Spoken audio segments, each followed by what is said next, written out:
അയ്യോ question paper ഇതേ മേഘാത്തോണേ എന്തോന്നത് ബുക്കാ. അയ്യോ ഇതെവിടെ തുടങ്ങും? അയ്യോ എല്ലാവരും ഇതേ അവസ്ഥയിലാണല്ലോ അല്ലേ? അല്ലോ അതെ അതെ ഓക്കെ.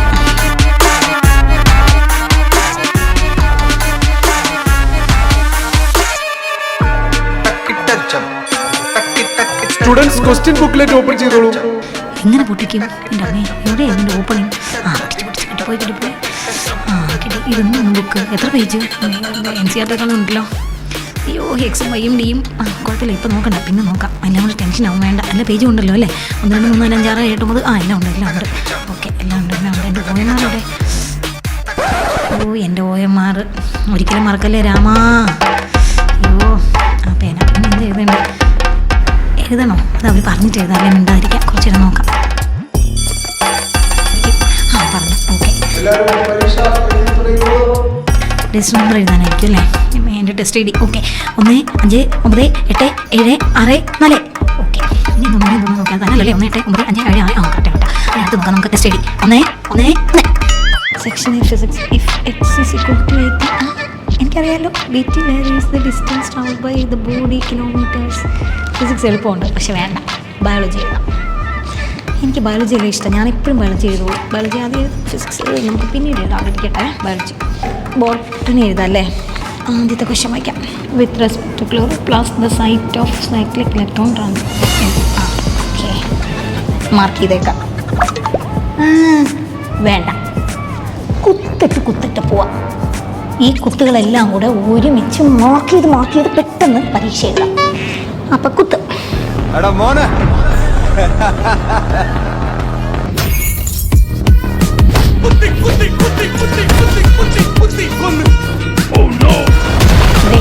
പരീക്ഷാ ഹാളിൽ നിങ്ങൾ ഒരിക്കലും നിങ്ങൾക്ക് കിട്ടുന്ന ആൻസറുകൾ മാർക്ക് ചെയ്ത് ഏറ്റവും അവസാനം കംപ്ലീറ്റ് ബബിൾ ചെയ്യാം എന്ന് കരുതരുത്. നിങ്ങൾക്ക് ആൻസർ അറിയാമെങ്കിൽ അത് കൃത്യമാണെന്ന് ഉറപ്പ് വരുത്തി കഴിഞ്ഞാൽ നിങ്ങൾ അപ്പോൾ തന്നെ ആ ക്വസ്റ്റിന് നേരെയുള്ള ആൻസർ കംപ്ലീറ്റ് ആയിട്ട് ബബിൾ ചെയ്യുക. അല്ലാതെ ജസ്റ്റ് ഒന്ന് മാർക്ക് ചെയ്ത് നമുക്ക് ഏറ്റവും അവസാനം എല്ലാം കൂടി ബബിൾ ചെയ്യാമെന്നോ അതല്ലെങ്കിൽ ഫിസിക്സ് ഒരുമിച്ച് ചെയ്യാം, കെമിസ്ട്രി ഒരുമിച്ച് ചെയ്യാം, അങ്ങനെ സബ്ജക്റ്റ് വൈസ് ബബിൾ ചെയ്യാമെന്നോ നിങ്ങൾ കരുതരുത്. ഓരോ ക്വസ്റ്റിനും വായിച്ച് എന്താണെന്ന് ഉറപ്പുവരുത്തി ആൻസർ ഓപ്ഷൻ കൃത്യമാണെന്ന് വിലയിരുത്തിയതിന് ശേഷം അപ്പോൾ തന്നെ ആ ക്വസ്റ്റിന് നേരെ നിങ്ങൾ മാർക്ക് ചെയ്ത് വേണം ഓരോ ക്വസ്റ്റിനും മുന്നോട്ട് പോകാൻ. Histamine is secreted by adipocytes, mast cells, fibroblasts, erythrocytes. Histamine mast സെൽസും ഫൈബ്രോബ്ലാസ്റ്റും ഉണ്ടോ? രണ്ടുണ്ടാവട്ടെ, 2 കുത്തിട്ട് വെച്ചേക്കാം.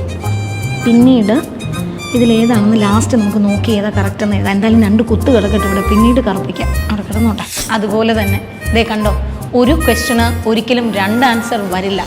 നിങ്ങൾ ആദ്യത്തെ പ്രാവശ്യം വായിക്കുമ്പോൾ ആ ക്വസ്റ്റ്യനിൽ എന്തെങ്കിലും ഒരു കൺഫ്യൂഷൻ നിങ്ങൾക്ക് തോന്നിയാൽ നിങ്ങൾ OMR ഷീറ്റിലല്ല മാർക്ക് ചെയ്യേണ്ടത്, മറിച്ച് നിങ്ങളുടെ ക്വസ്റ്റ്യൻ പേപ്പറിൽ ആ ക്വസ്റ്റ്യൻ കൃത്യമായി മാർക്ക് ചെയ്തിടുക. ഏറ്റവും അവസാനം ആ ക്വസ്റ്റ്യനിലേക്ക് തിരിച്ചു വന്ന് അതിനെ കൃത്യമായി വിശകലനം ചെയ്ത് ഓപ്ഷനുകളിലൂടെ എല്ലാം സഞ്ചരിച്ച് ആൻസർ മനസ്സിലാക്കി കഴിഞ്ഞാൽ ഇമ്മീഡിയറ്റ് ആയിട്ട് നിങ്ങൾ ആ ക്വസ്റ്റ്യന് നേരെയുള്ള ബബിൾ കൃത്യമായി ഡാർക്കൻ ചെയ്യേണ്ടതാണ്. അയ്യോ ഫിസിക്സിലെ ഈ പ്രോബ്ലം കിട്ടും, പക്ഷെ സമയമെടുക്കും. ചെയ്യണോ? കിട്ടിയ 4 മാർക്കാണ്, സാരില്ല, എന്തായാലും ചെയ്യാം. 4 മാർക്ക് കിട്ടുന്നതല്ലേ, എത്ര സമയം എടുത്താലും ചെയ്യും.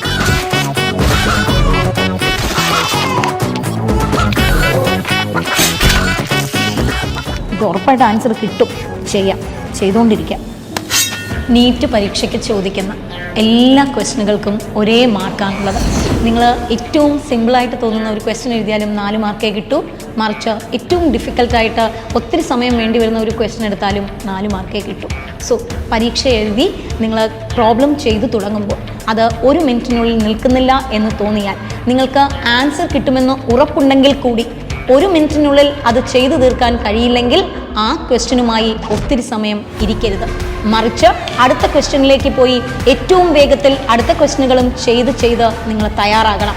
ഏറ്റവും അവസാനം നിങ്ങൾക്ക് വീണ്ടും ഒന്നുകൂടി തിരിച്ചു വന്ന് ഈ പകുതി ചെയ്തു വച്ചിരിക്കുന്ന ക്വസ്റ്റ്യൻ വീണ്ടും ചെയ്യാൻ പറ്റുമോ എന്ന് നോക്കാം.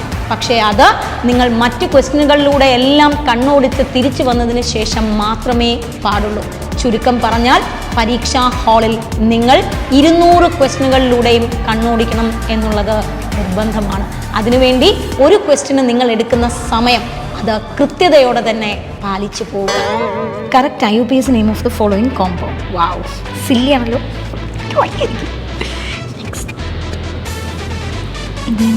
Glycerol can be set. Option പോലും വായിക്കണ്ട, എനിക്കറിയാം. ഞാൻ ഇത്ര പ്രാവശ്യം ചെയ്ത ക്വസ്റ്റ്യനാണ്. Can set of the function group in methyl diversity. ഇപ്രാവശ്യം ഞാൻ മെഡിക്കൽ കോളേജിൽ തന്നെ. Glycerol can be separated from soap industry. Simple ആയിരിക്കും. NEET which of the following can set of the function. പൊളിച്ച് ഞാൻ പൊളിക്കും. കറക്റ്റ് ഓർഡർ ഓഫ്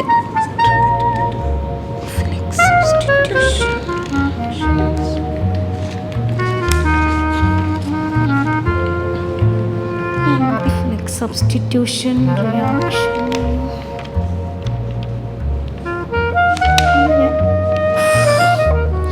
ഞാൻ എന്തോ ഈ കാണിച്ചത്? ആൻസർ തെറ്റിപ്പോയെന്നാണ്. Correct IUPAC name. അയ്യോ, ഇതൊന്നും വായിച്ചിട്ട് എഴുതിയാൽ മതിയായിരുന്നു. കറക്റ്റാണ് ചോദിച്ചത്. വെപ്രാളം കാരണം സിമ്പിളായത് തന്നെ ടെൻഷൻ അടിച്ച് കൺഫ്യൂസ്ഡ് ആയല്ലോ.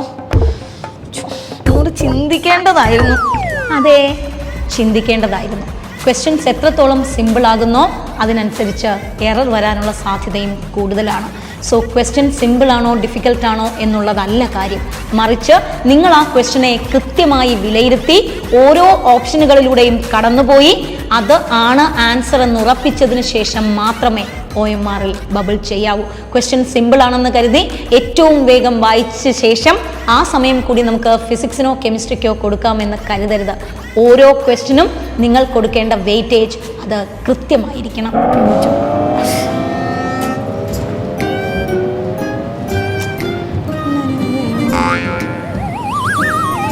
എന്തോന്ന് എഴുതുന്നത്? കുറേ നേരമായല്ലോ പറഞ്ഞിട്ട്. ഫിസിക്സൊക്കെ എത്ര പെട്ടെന്ന് പ്രോബ്ലംസ് ഒക്കെ ചെയ്തു മാറുന്നുണ്ടെങ്കിൽ എനിക്ക് ഇത്ര ഒന്നും ചെയ്യാൻ പറ്റുന്നില്ലല്ലോ. എനിക്ക് കുറച്ച് ടഫായിട്ടാണ് തോന്നുന്നത്. ഇത്ര വേഗത്തിൽ ഇത്രയും ഫോർമുലാസ് ചെയ്തു പോകുന്നുണ്ടല്ലോ. ഈ വർഷത്തെ നീറ്റ് ഫസ്റ്റ് റാങ്ക് ഈ കൊച്ചു തന്നെ ആയിരിക്കും. എന്താ കോൺഫിഡൻസ് മുഖത്ത്. ബ്രില്യൻ്റിലായിരിക്കും പഠിച്ചത്.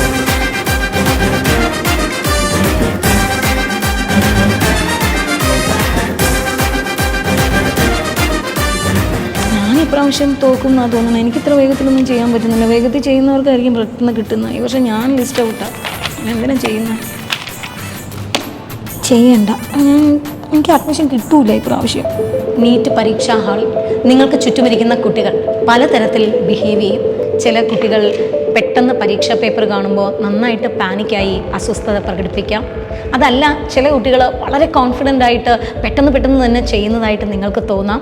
ഇനി മറ്റു ചിലർ നിങ്ങളെ തന്നെ അതിശയിപ്പിക്കുന്ന രീതിയിൽ മറ്റൊരു രീതിയിൽ ബിഹേവ് ചെയ്യാം. അതുമാത്രവുമല്ല, പരീക്ഷാ ഹാളിൽ നിൽക്കുന്ന ഇൻവിജിലേറ്റർ നിങ്ങൾ ആഗ്രഹിക്കുന്ന രീതിയിൽ എല്ലാ സമയത്തും ബിഹേവ് ചെയ്യണമെന്നും നിങ്ങൾ വിചാരിക്കരുത്. ചുരുക്കത്തിൽ പറഞ്ഞാൽ, നിങ്ങൾ എക്സാം എഴുതാനിരിക്കുന്ന ഹാളിൻ്റെ ആംബിയൻസ് ഒരു തരത്തിലും നിങ്ങളെ ബാധിക്കാൻ പാടില്ല. നിങ്ങൾ മറ്റുള്ള കാര്യങ്ങളിൽ കോൺസെൻട്രേറ്റ് ചെയ്യുമ്പോൾ നിങ്ങൾക്ക് ക്വസ്റ്റ്യനിലുള്ള കോൺസെൻട്രേഷൻ കുറയാനും അതുവഴി ആൻസറുകളിലേക്ക് എത്തുവാനുള്ള താമസവും ഉണ്ടാകാനുള്ള സാധ്യതയുണ്ട്. അതുകൊണ്ട് പരീക്ഷാ ഹാൾ എങ്ങനെയായിരുന്നാലും നിങ്ങളുടെ ചുറ്റുമിരിക്കുന്ന കുട്ടിയുടെ അവസ്ഥ എന്തായാലും ഇൻവിജിലേറ്റർ എങ്ങനെ ബിഹേവ് ചെയ്താലും ഇതൊന്നും തന്നെ നിങ്ങൾക്ക് ഒരു പ്രോബ്ലമായിട്ട് മാറാൻ പാടില്ല. നിങ്ങളുടെ ശ്രദ്ധ പരീക്ഷാ ഹാളിൽ കയറി ഇറങ്ങുന്നത് വരെ നിങ്ങളുടെ ക്വസ്റ്റ്യൻ പേപ്പറിലും നിങ്ങൾ മാർക്ക് ചെയ്യുന്ന OMRലും ആയിരിക്കണം. മറിച്ച് ചുറ്റുപാടും നടക്കുന്ന കാര്യങ്ങളെക്കുറിച്ച് നമ്മൾ ആകുലപ്പെടുന്ന നിമിഷം നമ്മുടെ ശ്രദ്ധയ്ക്ക് കുറവ് വരികയും നമ്മുടെ അറ്റൻഷൻ ഡീവിയേറ്റ് ചെയ്ത് നമ്മൾ ചെയ്യാനെടുക്കുന്ന സമയം കൂടുകയോ അല്ലെങ്കിൽ നമ്മളുടെ ആൻസറിൽ എറർ വരാനും സാധ്യതയുണ്ട്. അതുകൊണ്ട് ചുറ്റുമുള്ള കാര്യങ്ങളെക്കുറിച്ച് നമുക്ക് തൽക്കാലം നെഗ്ലക്റ്റ് ചെയ്തുകൊണ്ട് പരീക്ഷ എഴുതി ഫിനിഷ് ചെയ്യാം. നോ, ഇങ്ങനൊന്നും അല്ല പരീക്ഷാ ഹാളിൽ ഞാൻ ബിഹേവ് ചെയ്യേണ്ടത്. No, this is the wrong way. ഞാൻ ഇങ്ങനെയൊന്നും അല്ല ചെയ്യേണ്ടത്. ഞാൻ മാർക്ക് ചെയ്തല്ല പോകേണ്ടത്.